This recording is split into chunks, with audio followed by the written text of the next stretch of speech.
Caleb Williams has thrown some interceptions at Chicago Bears training camp. Oh no, what should we do? The sky is falling.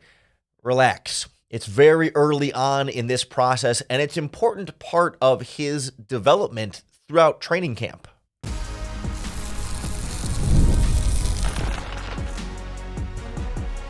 You are Locked On Bears, your daily Chicago Bears podcast.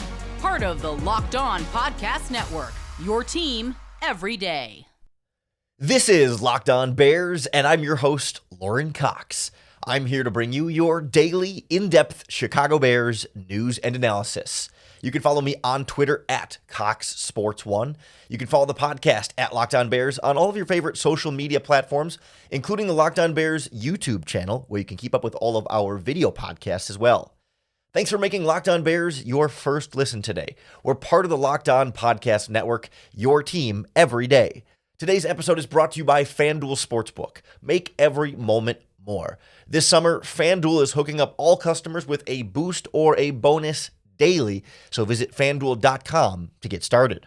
On the show today, we check in on some of the Chicago Bears' offensive struggles at training camps, just a week in now and only a handful of days in pads, and how the Bears are using that for Caleb Williams' advantage to grow, and how the relationship with he and Shane Waldron is developing throughout that process. So we'll hear from Caleb about how he's going about it, and we'll hear from Shane Waldron about how normal and expected this should be based on what they're putting on Caleb Williams' plate so far. And then at the end, we'll hear from Tyson Bagent as the backup quarterback and how he's growing into some real confidence into this role and finding ways to help Caleb, even as a relatively younger and inexperienced player. He still has a lot more confidence being able to speak up on things now than he did 12 months ago. But I don't think we've seen too much overreaction from Bears training camp reports, which I've been appreciative of. I think you get a normal amount of interceptions are bad and mistakes are bad, and you don't want your players making mistakes at training camp practices. But I think my read of Bears world, the Bears fan world, has been an appropriate amount of patience with Caleb and the offense during training camp. That yes, they are making mistakes. They're having penalties. There have been some turnovers and otherwise semi-poor offensive performances throughout the first week of training camp. But I think there's generally a pretty good understanding that, yes, he is a rookie quarterback. It's a brand new offense for everyone. It's going to take time. Well, the defense is a well-oiled machine full of veteran players who have all been here before and should be winning early on in training camp. But I think the longer this goes with some offensive struggles lingering, the more nervous everybody starts to just get a little bit. It's like, okay, well, at some point here, things need to pick up. And the offense has had good practices. And it sounds like Monday's practice in particular was a little bit of a bounce back, albeit indoors and a little bit of a lighter practice overall. Still, you are seeing the ups and downs from Caleb Williams in the offense. It's not just all downs. It's not like it's been a disaster by any means. But I do think it's important to check in on how they're responding to those mistakes. And I think Caleb Williams is seeing a lot of benefit from being able to make these mistakes now in training camp to work through them so that you don't make them again in the regular season and don't have to do the learning then. You do the learning now so that when the real games start mattering, you don't make the same mistakes again and you don't have to learn those lessons at that point because you're really getting them out of the way now. So here's how Caleb responded to this. And it's a little bit hard to hear the beginning of the question, but basically he's being asked what kind of benefits are you seeing from, because he was asked about his relationship with Shane Waldron and said there's been good times and frustrating times and they're going through all of it. And it's sort of what kind of benefit are you seeing from the frustrating times you've had so far and how that's working in his relationship with Shane Waldron? What's the good that has come out of the frustrating times for you that you mentioned? Yeah, him being able to just talk to me, communicate, explain what I saw, explain what he thought and thought should happen, explain what he was able to see from where he was standing and things like that.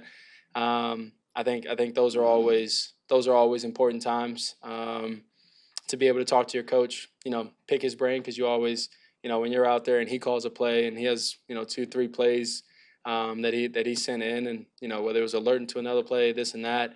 And I mess up or anything like that, being able to talk and what he saw and just to be on the same page is really important when you get a offensive coordinator and things like that sending plays into you. You want to be on the same mindset as him, and I think that's really important, right now and progressing in that way. And then, when we get to games and things like that, be on the same page and constant communication throughout the week to be able to, be prepared for when he calls those 2-3 plays in the huddle through the headset. And I get in the huddle, and then, when I get up to the line, I'm like, okay, this is what he wants. This is, we're on the same page, and being able to alert a play, keep the play, and things like that.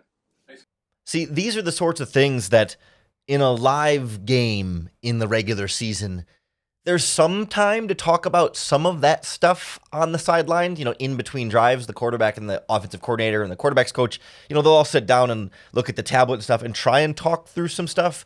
But it's much more condensed, much more hurried, because you're also looking ahead to like what you're going to do on the next drive. And I mean, there's a lot more going on that the offensive coordinator has to be overseeing in that process. So for Caleb and Shane to be able to have the time now to slow it down a little bit and say, okay, on that call, what did you see? What did I see? How and learning sort of their preferences for how things are going to go. Like, then they can really truly be on the same page, getting those reps with each other a little bit of how they like certain calls and how those conversations are going to go, so that when the same calls come up in the regular season, Caleb and Shane are even more than on the same page about how they want that to look or what they're expecting from certain things. And you can also get a sense of just like what's on Caleb's plate there when you're getting 2 or 3 calls at the line, getting called in, and you have to make checks and read some stuff there. Like, there's a lot for them to work through here. And so it's no surprise then that there's going to be some mistakes here so early on in this process. It's all a completely normal part of really any training camp, but especially a rookie quarterback, especially any quarterback learning a new offense. And so you combine rookie quarterback learning new offense, and of course, there's going to be times when there's mistakes. We also have seen the moments where he does great things and looks like, this kind of special plays that Caleb Williams made at USC, off script, off schedule, out of the pocket, turning and rolling, but what people will sometimes compare to Mahomes-like types of plays when he's thrown against his body movement, right? Like, you're seeing the flashes of the special too, and then you're working through the regular kind of stuff that is a little more structured and a little less backyard football. Like, him breaking the pocket and just running around, like, there's not a lot of like, hey coach, what was I supposed to do here? What did you see on that play? Because all of the rules and the should have or would have or we're supposed to are out the window at that point, because we're beyond whatever the play is. And that's where Caleb has been great and continues to be great and shining at training camp in that regard. So then it's just a matter of getting on the same page in the more structured, like, okay, here's what the play call is. Here's when you should make those checks. If you do make that check, here's when you should throw here versus when you should throw there. And if they do have, a safety coming up the line of scrimmage, then you should change it this direction, or you should, have these different contingency plans in place. And when there's so many layers to it, there's going to be times when you're not on the exact same combination of layers there. But that's what you talk through now, when the interceptions don't matter, when the incomplete passes don't matter, when there's no stakes attached. But you can still kind of get those reps so that when those situations happen in a real game, you already then have been through it and you know exactly what to expect. I think there's still more aspects of that Caleb needs to continue to grow on, but it's really evident to me just how new and fresh this all is for him and this offense, and how much they're really putting on Caleb's plate. So we'll hear from Shane Waldron about just how much Caleb is trying to juggle, and why I think, to me, it explains all of this as so normal and natural part of the quarterback progression. Next on Locked On Bears. Locked On Bears is brought to you by our friends at FanDuel Sportsbook, America's #1 sportsbook. And FanDuel is here to keep your sports fix going all summer, even though the sports calendar is a little bit later, with baseball and the Olympics are kind of our main things right now. But hey, football season is right around the corner, and you can look ahead to Bears-Titans Week 1, with the Bears being 4.5-point favorites there. You could bet on Caleb Williams' passing yards, Rome Odunze's receiving yards, Matt Eberflus as a Coach of the Year candidate, division odds, and so much more, all in an app that's safe, secure, and super easy to use. The best part is, all summer long, FanDuel is hooking up every customer with a boost or a bonus daily. That's right, there's something for everyone every day across the entire summer. So head over to FanDuel.com and start making the most out of your summer. FanDuel, official sports betting partner of Major League Baseball. Caleb Williams is coming into Chicago Bears training camp with a lot on his plate. This is not a simple offense. This is not a basic structured play calls or basic structured concepts. Like, sure, there's always basics involved in this, but like it's about being able to build a lot on this basics. And even though the Bears play a preseason game in like 2 days now, as this podcast comes out Thursday, the Hall of Fame game, they're taking the field. We don't know. The Bears are going to announce on Tuesday how much and if Caleb Williams and starters are going to play. So we don't know the exact arrangement there, but like this team is going to play a preseason game in 48. Well, I guess it wouldn't be 48 hours till, tonight, but in less than 72 hours. And so you might think like, all right, they kind of got to be clicking and firing here and have everything in. And that is very much not the case, and intentionally so not the case. That they've only been practicing in pads since Friday, and they've only had, I think, 8 training camp practices up to this point. So it's not like they've laid everything out there and it's like, all right, go out there and do the full offense. Like, part of the reason why the Bears and Caleb Williams on the offense are still making mistakes is because they're still learning brand new stuff at practice and still trying brand new stuff. Not like stuff that was brand new this summer, but like stuff where if they practice it tomorrow, it will be the first time they've practiced it all off season, because there's different layers of installing the offense, right? There's certain base concepts and basic stuff and language. Okay, here's what we call slants and slant flats and some of the easy stuff. And then there's layering in additional concepts on top of that maybe has a slant aspect to it, but then add something else later in the progression. So it's not like mirrored slant flats on both sides, right? And so even 8 days into training camp, after rookie minicamp, mandatory minicamp, OTAs, and now a week of training camp, they're still adding new stuff on to Caleb Williams' plate. And so, of course, if he's going out there and practicing a play for the first time against, in pads against the defense, he's not going to go execute it perfectly that very first time. Here's how Shane Waldron kind of describes what Caleb Williams needs to work on and how a lot of it is just the result of like, hey, this is all still really new for everybody. What component of Caleb's game do you feel like is furthest away from where you want it to be come week 1? Yeah, I think with him, it's the operation and the cadence, owning all the things that goes in there. And I think the great part about it is that he cares, he works hard, and he's so competitive that each day we've seen that improvement from him.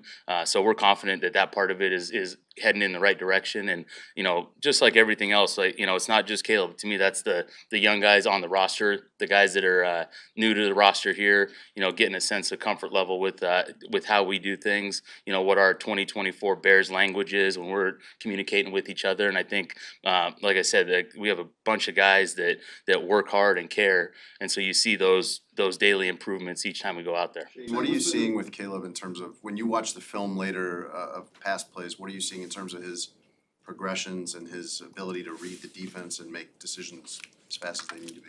Yeah, Caleb's got great big field vision. So when he's out there, if the play's in rhythm, he's doing a good job of learning some of the rhythm of the offense. And there's still some plays here where we're in install mode where it's the first time he gets to take a picture of that play.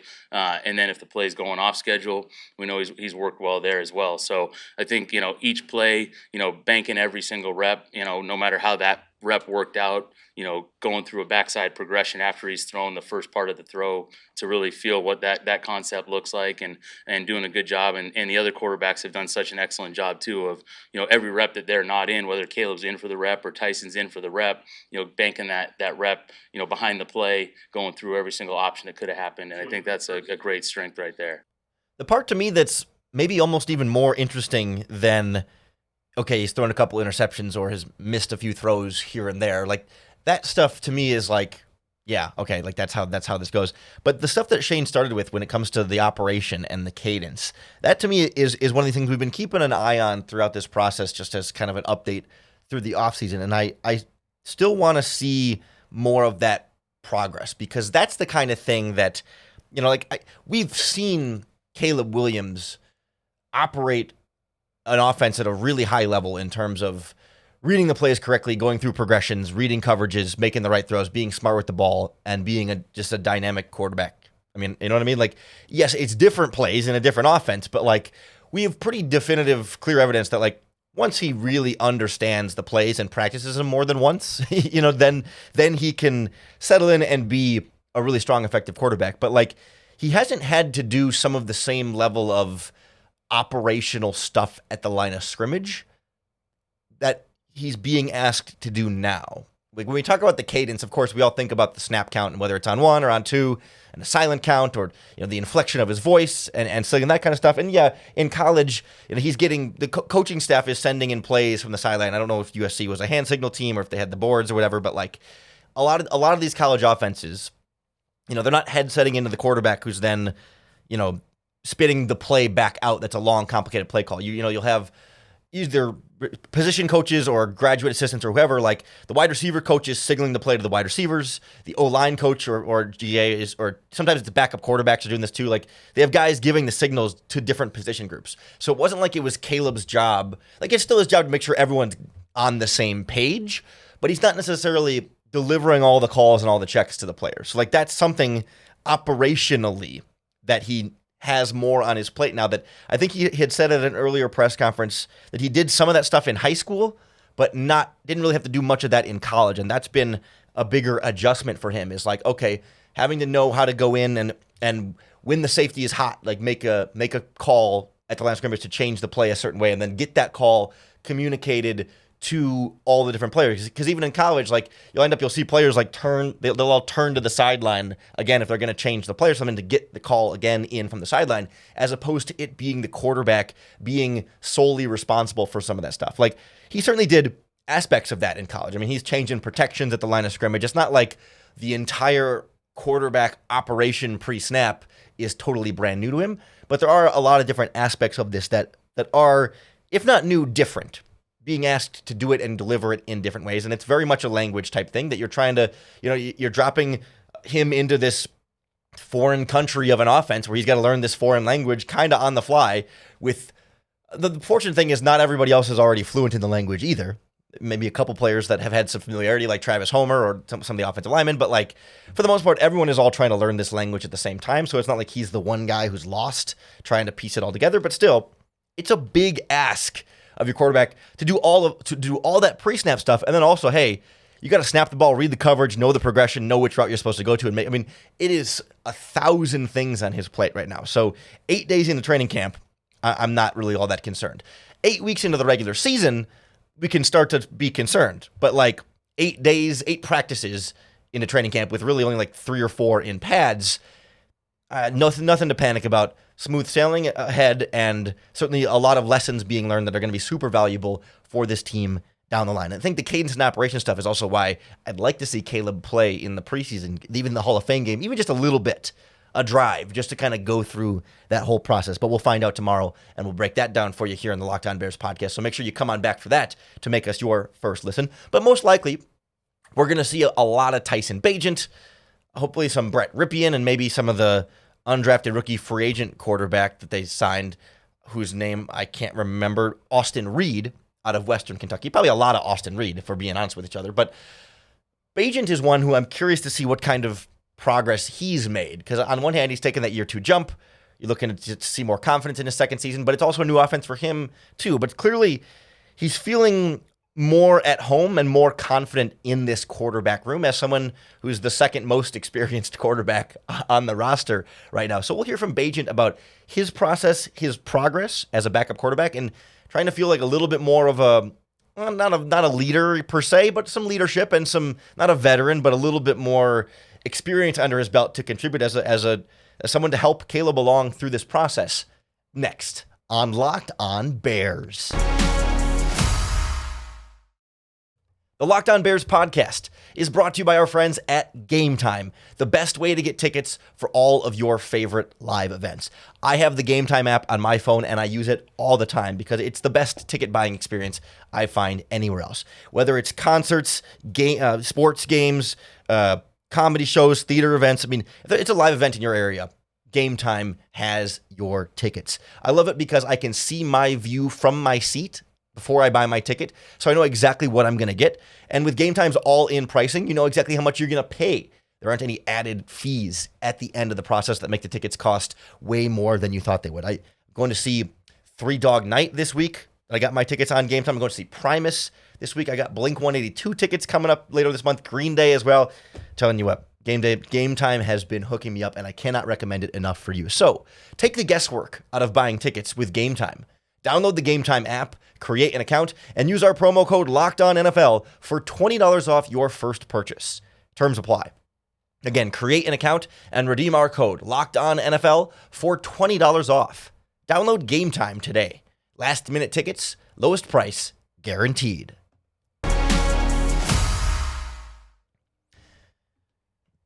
A lot of the attention is going to be on Caleb Williams for good reason, but most of the playing time this preseason is going to be Tyson Bagent. We'll see exactly how much, well, maybe not even just Bagent, but Bagent and Ripien and the third string quarterback whose name I can't even retain, Austin Reed. I keep thinking Austin Booker for some reason, the 5th round pick, but Austin Reed, the 4th string quarterback. I do want to see what Caleb does in these preseason games. I do think Caleb Williams should play. I think he should get a few drives in each game. I think him being able to go through the whole process of pregame warmups, et cetera, like, and then take the first snap and kind of go through the whole thing, I think is valuable for Caleb. But I do also want to see Bagent, because he was, the training camp and preseason star last year. I mean, he beat out P.J. Walker for the number 2 quarterback job. They cut P.J. Walker because Bagent had played so well, and then still kept Nathan Peterman as the number 3 quarterback, a little bit more of the veteran in the room. And it appears like Brett Ripien is in line to be that quarterback this year. They also added Ryan Griffin as the assistant quarterbacks coach, who's a former quarterback himself, who backed up Breeze and Brady for different times in the NFL, although more like third string for them. But regardless, was around good quarterbacks. But they could have gone out and signed a veteran. We talked about it as a possibility, even just heading into training camp, whether they still might want to do something like that. Maybe not Ryan Tannehill level, like starting caliber veteran, but just someone who's been around the block a little bit more, who's played. I mean, Bagent's played his 4 starts, I think, has appeared in 6 games in his career. And I think Brett Ripien doesn't have many more than that. More seasons, but not more games. Like, you could see some value in a, Jacoby Brissett, or even like, Blaine Gabbert, who's been on the Chiefs with Mahomes, right? Not a quarterback that you think is going to come in and win you more games than Tyson Bagent, but just will have seen more NFL defenses and had more things thrown at him than perhaps what Bagent has seen throughout his career. But the Bears are rolling with Bagent and a more of a loaded coaching staff of quarterbacks, coaches trying to get the experience from them that way. But now Bagent in year 2 feels like he can speak up a little bit more, even though he hasn't played a ton. Like, he has played and has seen a season in the league and now has seen more than one offense in the NFL as well. And he's finding different ways that even as a young player to try and be somewhat of a mentor to Caleb Williams wherever he can. So much of the QB2 role in the NFL is being able to be a resource to the starter. What are the realistic ways you can be helpful to Caleb, understanding that you're still kind of learning a lot of stuff yourself in year 2? Yeah, I remember, vividly last year, Nate and Justin and, Getsy and everybody just kind of really going back and forth on ideas and things they've done. And I would kind of sit there and just wonder, like, man, am I ever going to be able to engage and help out in these conversations?